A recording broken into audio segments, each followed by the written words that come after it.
Hello. So today I am going to be cooking turkey taco meat.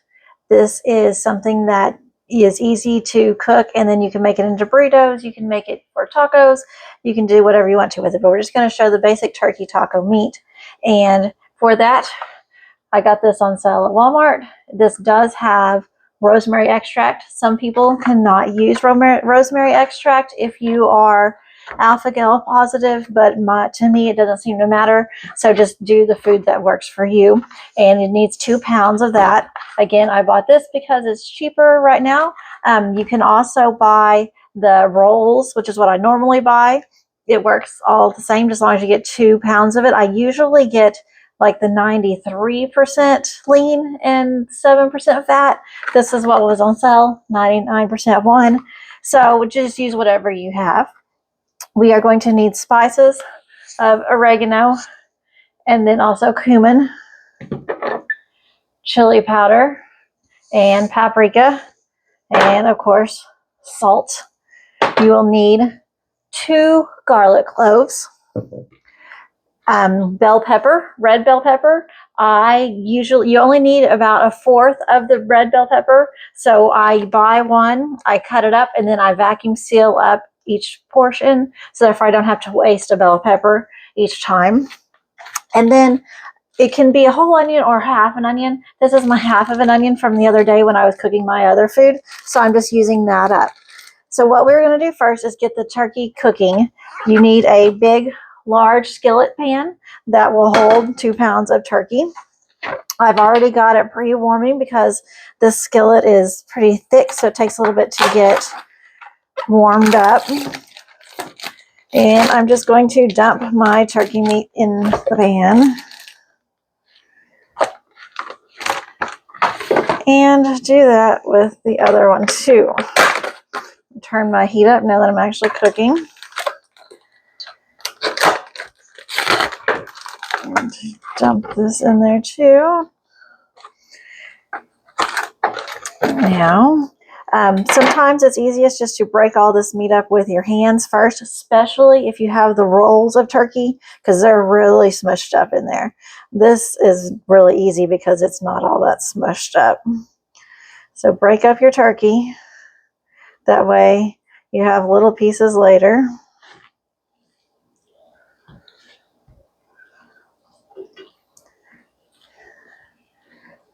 Perfect. That looks pretty good. So we're just going to let that cook for a little bit. I'm going to wash my hands.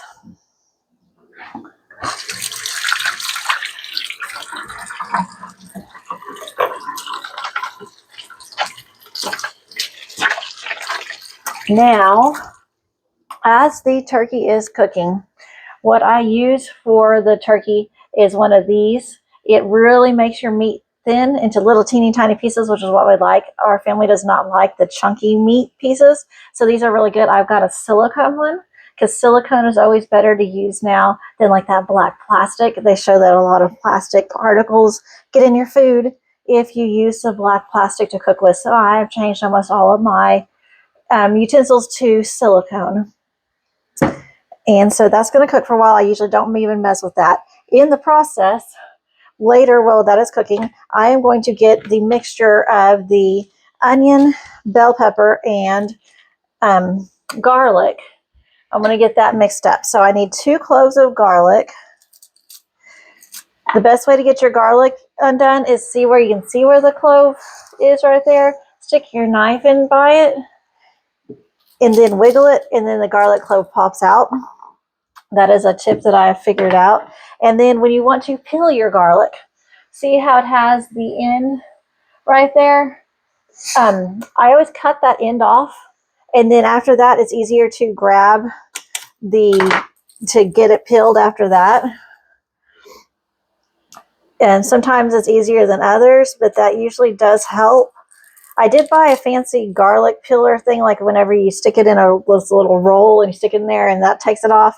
But I found out as I cook longer, see, it clears off pretty easy. So you cut off the end just like that, pull it off, and then you can use your fingernails to get in there around it, and you can just peel it right off. And there you have your garlic. Sometimes the garlic seems to be growing some. This one is a little older, so it is starting to grow. I don't know if it truly matters, but I always slice it kind of in the middle there. And then you can see where it is growing. And I just peel that little part off. Sometimes it'll come out pretty easy. This time it did a little bit, but I don't know if you really want to eat that part that's growing. It might be okay, but I usually try to take that out. And then I'm going to put that in my food chopper. I always use a food chopper a lot. It was really cheap to buy. And so I've had this since many years. I bought this a long, long time ago. And I still use it today quite a bit. So I'm putting these 4 pieces, because it was 2 pieces of garlic, in the chopper. I'm going to open up my bell pepper and put it in the chopper. It is a fourth of a bell pepper. So buy your bell pepper, clean it off, and then cut it into some pieces and put the bell pepper in the chopper. The chopper sometimes doesn't work real good with the bell pepper skin, so sometimes littler pieces are better. This is kind of maybe a little bit too larger pieces, but I think it'll be okay. Now, next is the onion. I'm going to then cut it up and roughly chop it so that I can put it in the chopper with the other. This is half of just a plain old yellow onion. That's the cheapest onion. It's the one that works just fine for cooking. I've already got the other cut off, so I'm cutting off this end here. And then that way I can peel off the outside a lot easier. I'll peel off one more section because that one's kind of yucky looking. Now I'm going to roughly chop it so it will fit in my Black & Decker chopper. Because again, if you don't roughly chop it, it doesn't fit all in there very good. So then I'm going to stuff that all in there. And this part here too. Stick that in there and put the lid on. I always have a little trash bag which comes with like your onion. I use that so therefore I can later throw it away and not put it in my regular trash and make my trash stink, because we have a dumpster outside I put everything in. So I'm going to chop that up in just a second. Looks like my meat is cooking. I'm going to work on smooshing it around. I've started cooking on stainless steel because, again, microplastics, they're saying if you use Teflon that it puts microplastics in your food. And, since I'm eating healthy anyway, why put extra stuff in my body? So I've got this now, and they're a little harder to cook with. You have to know like that. I left it cooking for a little while before I started messing with it, or else it kind of sticks.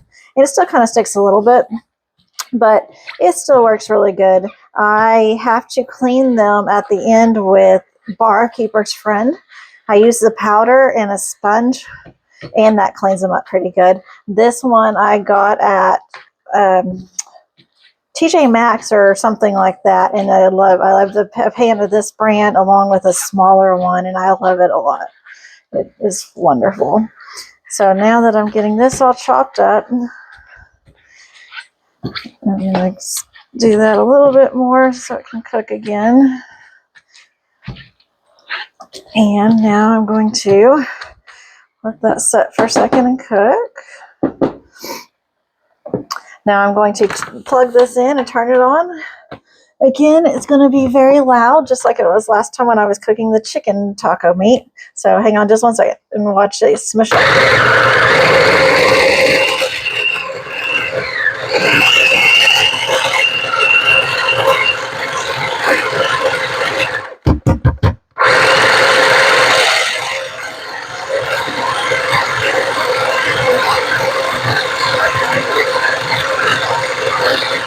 Sometimes halfway through you got to open it up and get some of this extra off the lid and push it down in there.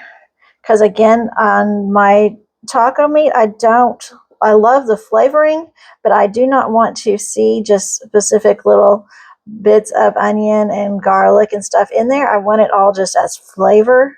So I really smush it up really good. I don't know how to do that without one of these choppers. If you just cut it up into pieces, I mean, I'm sure it would still taste just fine. It's just going to be a little different. So let me do this.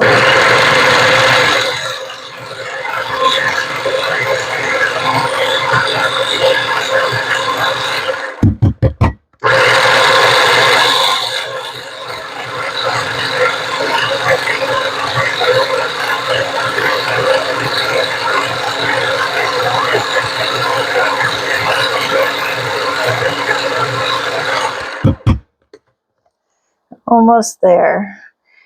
Most people would stop here on how much is smushed up, but again, I want it to just be good tasting, messy mush.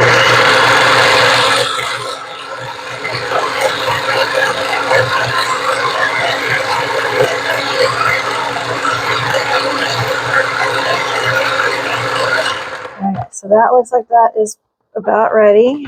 Let me show you what this looks like. This is what it looks like. It is just smushy, gooey yumminess, because that is what's going to give us the best flavor. That is not in just a packaged taco meat. If you get packaged taco flavoring, you just have the spices. When you add in the garlic, the bell pepper, and the onion, that's what elevates this to be better than just a regular everyday taco meat. You got to do something because turkey is a little bit drier, especially this stuff that I have being 99% lean. There is not hardly any fat at all in this, so I'm not going to drain it. If you use lesser, like with more fat in it, you're going to want to stop about right here and drain this meat. And this one doesn't have hardly any juices in it, so I'm going to leave it exactly like it is and start adding the flavorings. So what you do is you're going to add in this mixture. Let me get a different spoon. And all of this is what's going to make it taste really good. So get all of this out because it is no point in wasting it and letting it go down the drain, right? You also, I think, can use a Ninja. I have a Ninja over there. And our food processor, I think this is technically a mini food processor. I'm not really sure what you call this. But you could also use a Ninja. I think it would chop it up pretty good, or just a blender. But this one is what I've always used, and it works spectacular. So I'm going to stir this in. And then we're going to add all of our spices. Now, I do say that I got this recipe from Skinny Taste. SkinnyTaste.com. That is where almost all of my recipes have originated. I changed them up a little bit here and there because, you know, to do with my Alpha-Gal, not everything works the way it should, or just because sometimes I'm lazier. I will put the link in the comments about how, or in the description, to the recipe, and then you can just compare that of how I've changed it. It is also meant to be put in the crock pot and cook all day. That takes a while. Sometimes I will do that, but today I'm not going to. I just want the meat. Okay, so I got that mixed in. Now let's get the spices so it's not so white. So we need, let's put 2 teaspoons of cumin.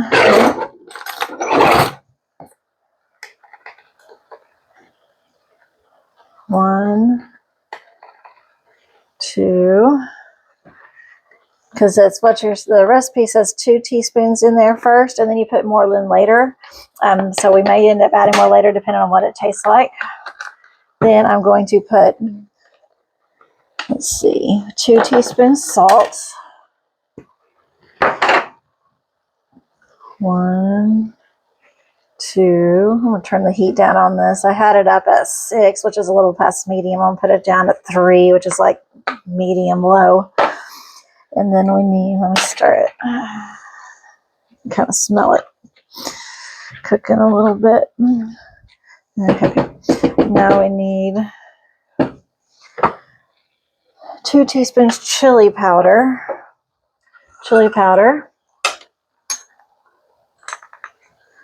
That's 1 and 2.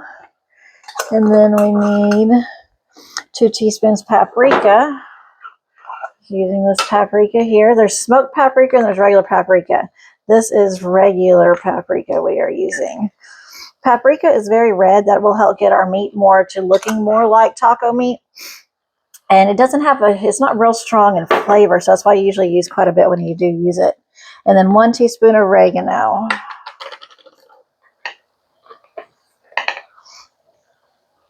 Now mix that all up. And then also, let me get into my refrigerator real quick.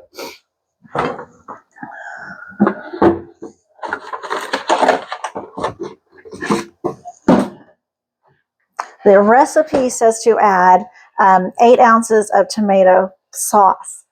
Sometimes I do that, and then I do put it in the crock pot like the recipe says, but most of the time I would just use tomato paste. It's in a tube. It actually, in Walmart, it actually comes in a box. It's a yellow long box, but then you take it out, it's this tube like this, and you keep it in the refrigerator so you don't waste a lot of tomato paste if you have like the little cans of tomato paste. So I'm also going to squirt, I don't know, probably 2 tablespoons of tomato paste in there, just about like that, because I'm not going to cook it a long time in the crock pot. So now I'm going to stir it up really, really well and smush up all those pieces. And the little bit of juice that's been cooking out of this turkey is going to blend in, and I think it's going to make it about perfect. So what I'm doing is, you can let this cook for a while. I usually don't even add the water. I'm going to see what happens with this, because this is the first time I cooked with this 99% lean turkey, because normally I'm cooking with the other that's a little juicier. But I may end up adding a little bit of water and letting it cook out just so the flavors smush in there better, but I don't know. It's looking like it has a little bit of juice. And I know on turkey meat, you do not, or on taco meat, you don't want all that juice, because if you stick it on a taco, it's going to make a mess if it's juicy. You want all of the flavoring just on the meat itself. And so I think this is going to be about perfect. And I'm going to, I bought some taco shells. These right here, they only have, made with 3 ingredients. The 3 ingredients are lime corn flour, palm oil, and salt. So for me, they seem to work just fine. I don't know about you and your Alpha-Gal, but use what works for you. I also use the tortillas that I showed you before that are by the cheese, that are in the refrigerated section by the cheese that you have to cook, and you turn those into burritos. I don't put cheese or anything on it because I am not using dairy. I do have cheese that I grind up for my husband and my daughter, because they can have all of that stuff. And once you get used to not eating cheese with everything, it works out okay. Sometimes it's very hard to get to that point, but as you all know, with Alpha-Gal, you make a lot of sacrifices on what you eat and what you don't eat. It just takes some willpower. Eventually your taste buds change and you get used to it, and things are okay. Let me show you those tortillas.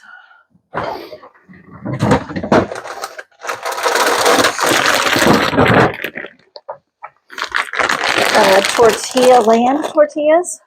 That's what I use. You have to cook them first, but they are really good. There's only 5 ingredients in it.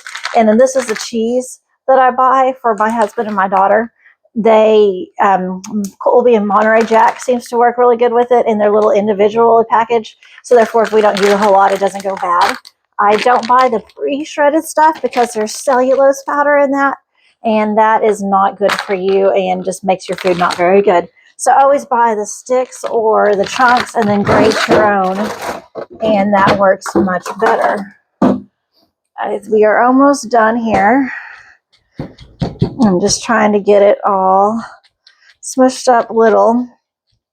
And then I kind of made a mess, but that's okay. Again, if you're cooking for somebody other than your family, you're going to watch more what you do on wearing gloves, that sort of thing. My family's just who's going to eat this. So, I mean, I'm cooking good, but I'm not being overly protective like I would if I was cooking for other people. I'm going to get all this stuff out of here.